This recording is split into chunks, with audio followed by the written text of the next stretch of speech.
Takže já vás vítám u nového videa. Dneska tu mám další balíček z Temu. Zase nějaký věci do dílny, tak se pojďme na to podívat. Já už jsem si teda dovolil ten balíček rozbalit, protože jsem tam měl ještě i jiné věci. Taky jsem z toho vyndal a teď si ukážeme ten zbytek.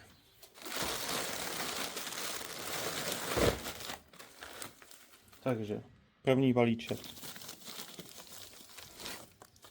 Tady jsem si koupil na broušení nožů digitální úhloměr.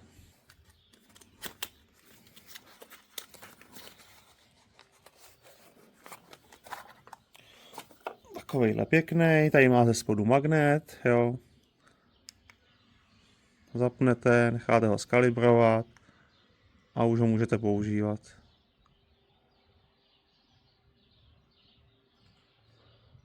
Tady ten samej jsem v České republice viděl, že ho prodávají někde okolo 800. Já jsem ho koupil za 170 korun.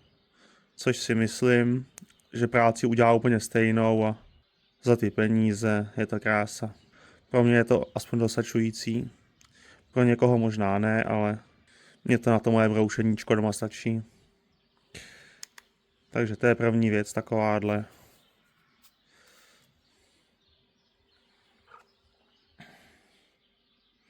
Tady je, že dělají ještě i s vodováhou na holche. Já to mám ale bez.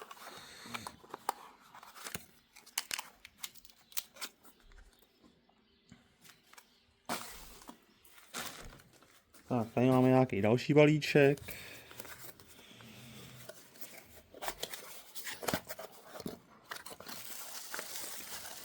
Tady to je docela zajímavá věc, to vám hnedka ukážu.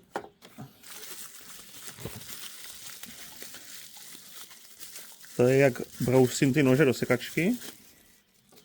Tak tady s tím, lépe řečeno na tom, se ten nůž vyvažuje.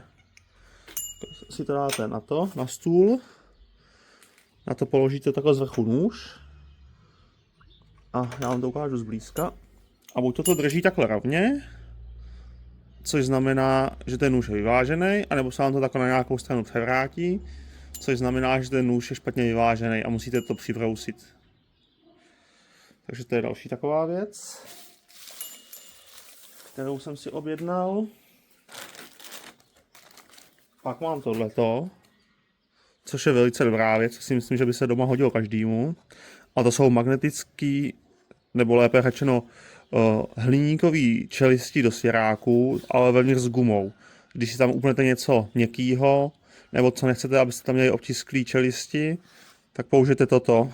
Přicvaknete to tam pouze na magnet. Takhle to vypadá.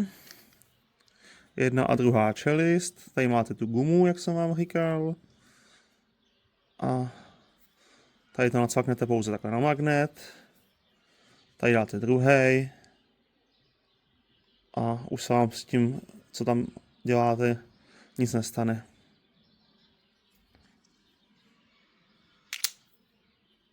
Za pár korun účinná věc.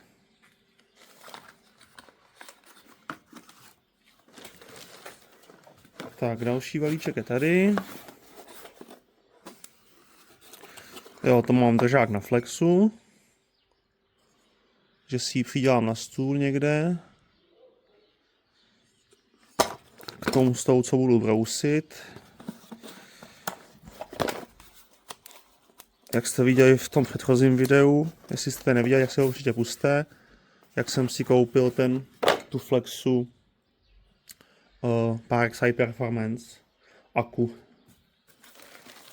Tak tady je to samý, ale tohle budu mít zase na elektrickou flexu, kterou si přidělám někde u pracovního stolu.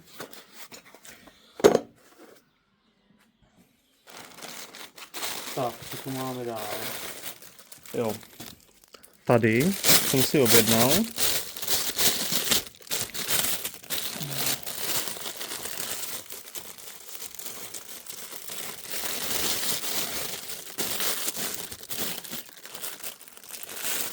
hledám, kudy se do toho leze.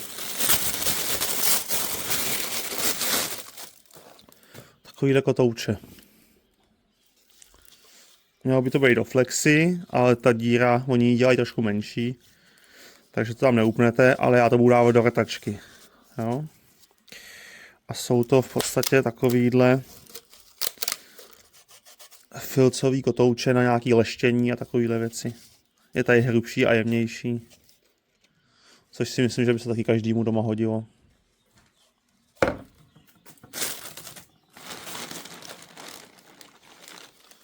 Tak, tady to je další taková vychytávka.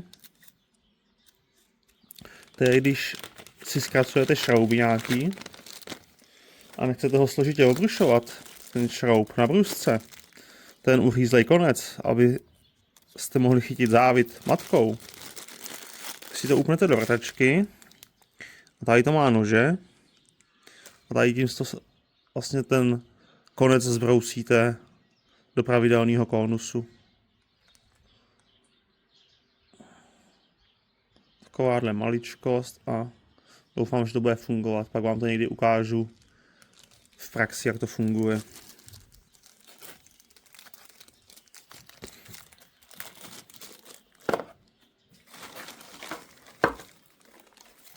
Tak. Tady mám, ještě jsem si objednal na Flexu tu rychlou upínací matku. To určitě zase všichni znáte. Ale já většině hledám, kde mám ten klíč k tomu. A tady si to vlastně jenom takhle vycvaknete. A utáhnete to jenom rukou a zase zacvaknete.